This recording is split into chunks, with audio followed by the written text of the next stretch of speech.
ইরানের পরমাণু কর্মসূচি ঘিরে নতুন উত্তেজনা। তেহরান থেকে ভিয়েনা, উত্তাপ সবখানে। আন্তর্জাতিক পরমাণু শক্তি সংস্থা IAEA এবং ইরান জড়িয়ে যাচ্ছে এক অদৃশ্য সংঘাতে। যুক্তরাষ্ট্র ইসরায়েল এই সংঘাতের বাইরে নয়।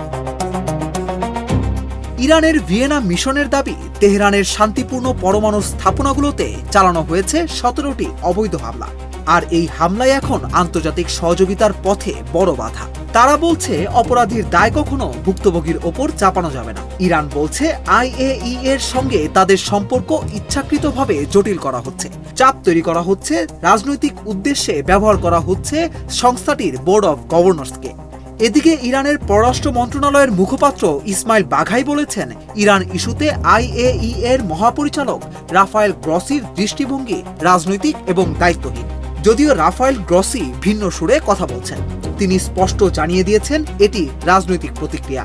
রাফায়েল গ্রসি বলেন, সংস্থাটির কাজ প্রযুক্তিগত, রাজনৈতিক সংলাপই একমাত্র পথ, কূটনীতি সমাধান। কিন্তু বাস্তবতা আরও জটিল। গ্রসি স্বীকার করেছেন, ইরানের গুরুত্বপূর্ণ স্থাপনাগুলো প্রায় 1 বছর ধরে পূর্ণ পর্যবেক্ষণের বাইরে। সতর্ক করেছেন আরও একটি বিষয়, যাচাই ছাড়া কোনো পারমাণবিক চুক্তি কার্যকর হতে পারে না। তা কেবল কাগজে লেখা প্রতিশ্রুতি।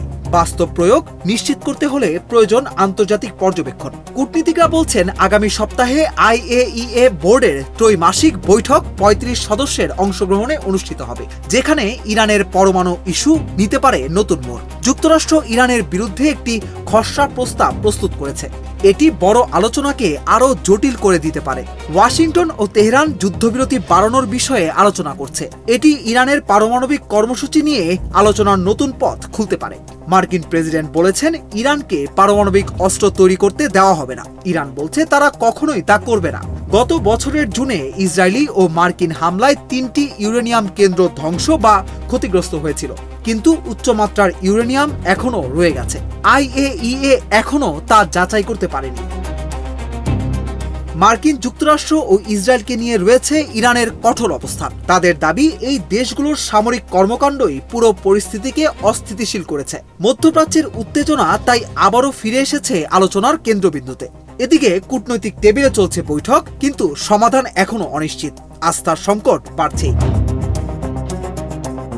এখন প্রশ্ন, আন্তর্জাতিক পরমাণু শক্তি সংস্থা কি সত্যি নিরপেক্ষ অবস্থানে আছে, নাকি এটি এখন বড় শক্তিগুলোর রাজনৈতিক চাপের কেন্দ্রবিন্দু? বিশ্ব দেখছে এক অদৃশ্য সংঘাত, যেখানে অস্ত্র নেই কিন্তু উত্তেজনা প্রতিটি বাক্যে স্পষ্ট। ভিয়েনা থেকে উঠে আসা এই সংকট এখন শুধু একটি দেশের নয়, এটি হয়ে উঠেছে বৈশ্বিক কূটনীতির নতুন পরীক্ষা। আর সেই পরীক্ষার ফলাফল এখনো অজানা।